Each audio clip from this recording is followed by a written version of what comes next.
আপনাদের আমি শ্রীমদ্ ভগবদ গীতার প্রথম অধ্যায়ের বিষাদ যোগের শ্লোক 12 এর অনুবাদ ও ব্যাখ্যা করছি, যা ভগবান শ্রীকৃষ্ণের নিশ্চিত বাণী কুরুক্ষেত্রের যুদ্ধে অর্জুনকে প্রদান করেছিলেন। তবে সেই পিতামহ বৃদ্ধ কুরুপতি হর্ষ উৎপাদনে যবে কইল স্থির মতি, সিংহনাদে বাজাইল শঙ্খ সেই বীর, উচ্চ রব সেই সব অতীব গম্ভীর।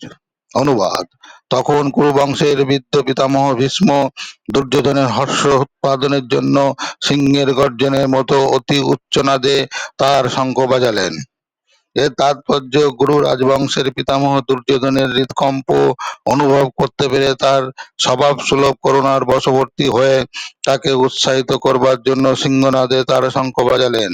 পরোক্ষভাবে শঙ্খধ্বনির মাধ্যমে তিনি তার হতাশাচ্ছন্ন পুত্র দুর্যোধনকে জানিয়ে দিলেন যে এই যুদ্ধে জয়লাভ করার কোনো আশাই তার নেই, কারণ ভগবান শ্রীকৃষ্ণ ছিলেন তার বিপক্ষে।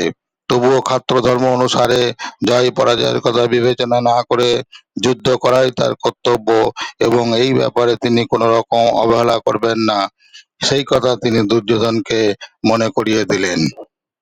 এই ছিল আজকের ভিডিও। ভিডিওটি ভালো লাগলে সাবস্ক্রাইব করবেন এবং লাইক ও কমেন্টস করবেন। সবশেষে আপনাদের চরণে আমার অসংখ্য প্রণাম রইল। জয় রাধে, জয় কৃষ্ণ।